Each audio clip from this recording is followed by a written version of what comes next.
السلام علیکم ورحمۃ اللہ وبرکاتہ رب اشرح لی صدری ویسر لی امری واحلل عقدۃ من لسانی یفقہوا قولی رب زدنی علما۔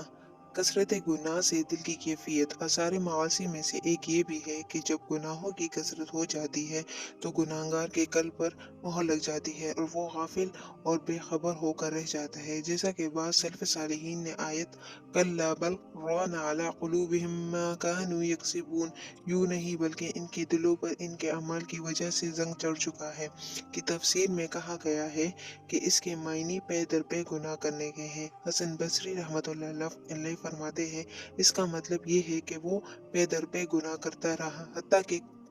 قلب اندھا ہو کر رہ گیا۔ بعض دوسرے علماء یہ کہتے ہیں کہ جب گناہوں کی کثرت ہو جاتی ہے تو وہ دلوں کو گھیر لیتے ہیں، اور اس بارے میں اصل بات یہ ہے کہ معاصی سے قلب زنگ آلودہ ہو جاتا ہے اور معاصی کی کثرت ہو جاتی ہے، زنگ غالب آ جاتا ہے حتیٰ کہ دل کا بڑا حصہ زنگ آلودہ ہو جاتا ہے۔ پھر جب معاصی اور بڑھ جاتی ہے تو یہ انسان کی طبیعت بن جاتی ہے، ہر قلب پر قفل لگ جاتا ہے اور پھر مہر لگ جاتی ہے، اور رفتہ رفتہ اس کا قلب غلافوں اور پردوں میں مستور ہو جاتا ہے۔ اور اگر معصیت و گناہوں کی یہ کیفیت ہدایت و بصیرت کے بعد ہوئی ہے تو وہ معاملہ بالکل ہی درہم برہم ہو جاتا ہے، قلب کا بالائی حصہ نیچے ہو جاتا ہے اور نیچے کا اوپر، اور پھر اس کا دشمن پوری قوت سے اس پر غالب آ جاتا ہے، اور یہ دشمن جہاں چاہتا ہے اسے ہنکائے پھرتا رہتا ہے۔ توبہ کا دروازہ کھلا ہے۔ معاصی اور گناہوں کی ایک یہ سزا ہے کہ بندے کو اس کے گناہ دائرہ احسان سے خارج کر دیتے ہیں اور محسنین کے اجر و ثواب سے اسے محروم بنا دیتے ہیں۔ جب بندے کے قلب میں احسان جاگزیر ہو جاتا ہے تو وہ بندے کو معاصی سے روکتا ہے۔ ایسا بندہ جب عبادت سے سر انجام دیتا ہے تو اس طرح انجام دیتا ہے گویا اللہ کے سامنے موجود ہے، اور یہ حالت اسی وقت ہوتی ہے جب کہ بندے کے قلب میں ذکر الہی سے اس کی محبت اور اس سے خوف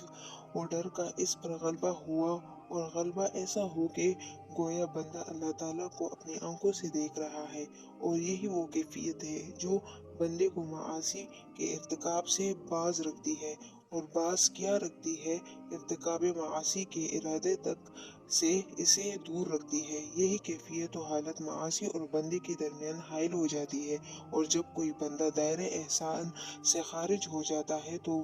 اپنے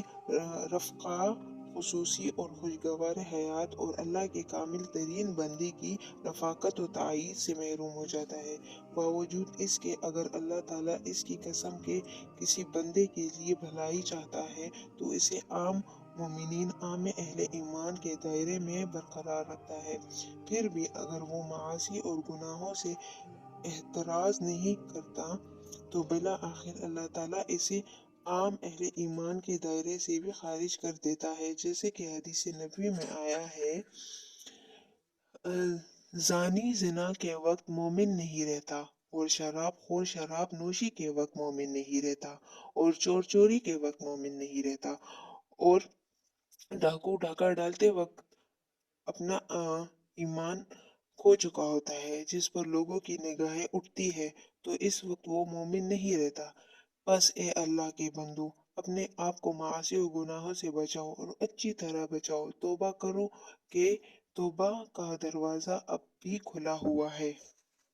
ہمارے چینل کو ضرور سبسکرائب کریں۔ Thanks for watching.